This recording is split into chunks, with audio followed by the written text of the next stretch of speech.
Can you hear that? That's why I love taking self-portraits. It's so amazing!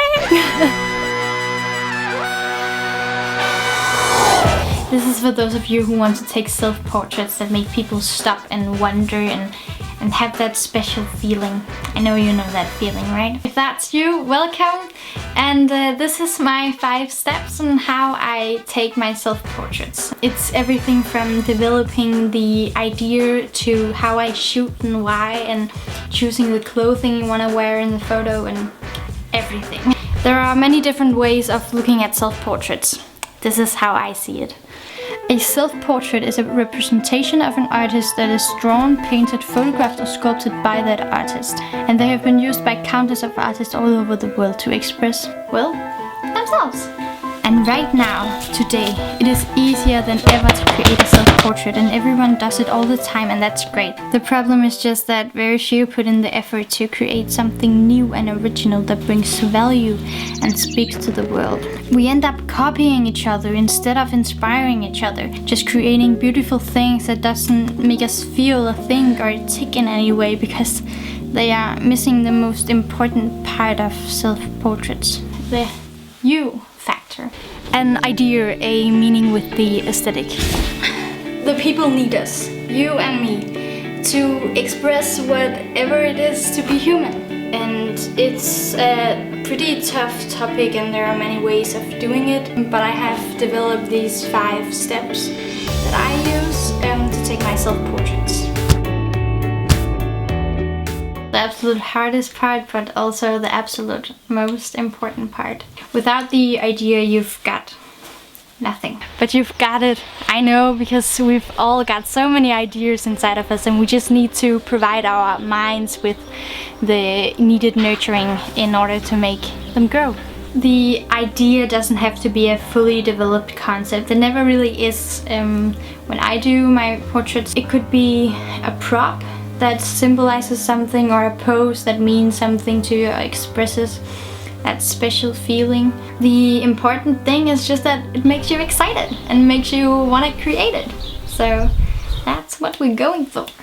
An idea can come out of the blue sky, from watching people in the park, reading a book, looking at other photos, talking to people, or just staring into a white wall. When you've got the idea, write it or draw it down. The important thing is that you write or draw what it is. Then it's time to figure out how you can portray that in the best way. What location are you gonna use? Is it something you have at hand and you can just go out and shoot it, or do you have to manipulate the photo to look like you're somewhere else? And what background do you need? In that case, you have to think about what background color you need to use. Say you want to paint yourself into a bright blue sky, then you might want to use a very bright background. You could just use a bed sheet or something like that, because it will just make it so much easier to blend yourself into the background later. In a real, like physical real location, you want to start examining the location and see what could work and what couldn't. Remember to look up and down and everywhere to find that special, beautiful place. You also need to think about what clothing you're gonna wear. So I often just go for something that is timeless, like a dress in a solid color. I would just in general avoid wearing too much of a pattern, because that can distract a bit from your photo and what you're trying to say. And if you haven't got a dress, this is a bed sheet, and that's clothing too. Also, matching your clothing with your environment is cool, and we like that. So maybe think about that. And you can do it later in Photoshop. You don't have to go out and buy a dress in every single color to match every single location. You can just swatch it.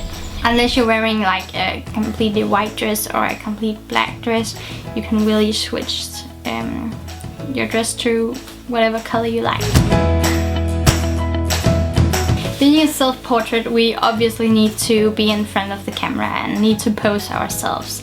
And that can be so hard when you're not used to being in front of the camera.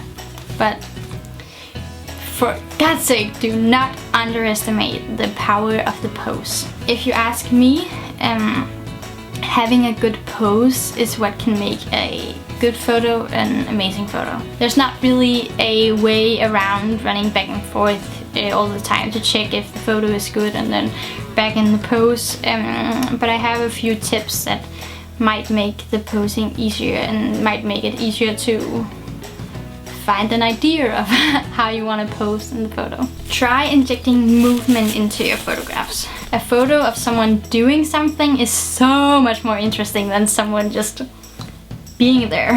Try to make it look like something just happened or something is about to happen. It just makes the photo so much more exciting. Hang upside down, face a weird direction, twist your body in a new way. Like, ask yourself, what would I never do? What would be so weird? And then do that. But seriously, don't underestimate a pose that is weird and makes the viewers stop and think. However, you should still remember that your pose should support the story and not distract from it. So you shouldn't just like choose a completely weird pose just because I just told you to do weird poses. It should still support the story. That's the most important thing. So no strange poses unless they have a good meaning, okay? Using a prop in your photos to interact with can be so helpful in the beginning when you're just starting out and you still find it a bit awkward to be posing and you don't really know what you want to do with your handies. And if that prop symbolizes something in your theme, you've got yourself something special. Hey! We finally made it to actually shooting. Now is the time to use everything you've planned out. I just use a camera and a cheap tripod. You can really just use your iPhone and a bunch of books. I've done that like a million times. Not the iPhone, but I've stacked books like so many times because I just threw my tripod away and couldn't find it. That's also stupid, but I did that. Yeah. To do the focus, I usually use a remote trigger and then just autofocus. But it's missing right now, and so I'm just gonna use the 10-second timer. The way I do it is I place some random object in the frame where I know I'm gonna be, and then I focus on that, like press the button halfway down. Then I remove the object and I switch to manual focus so that the focus won't change and I can just place myself where that object were. Then I just press the shutter release and I run the shit and I pose. Then I just wait for the shutter to release and boom, there you have it. You don't really, because you have to do this like a million times before you get the perfect shot. But that's the basics. You just need to be patient with this part because it takes time, and if you're just starting out, it takes even more time, and you just have to do it again and again and again and again and again.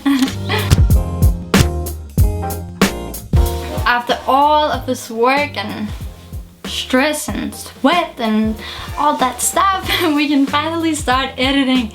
Yes, this is my favorite part because it's where you transform the photo from a regular photo to a piece of art that has your unique voice and tone and colors and whatever you want. You can do so many things in Photoshop, it's crazy.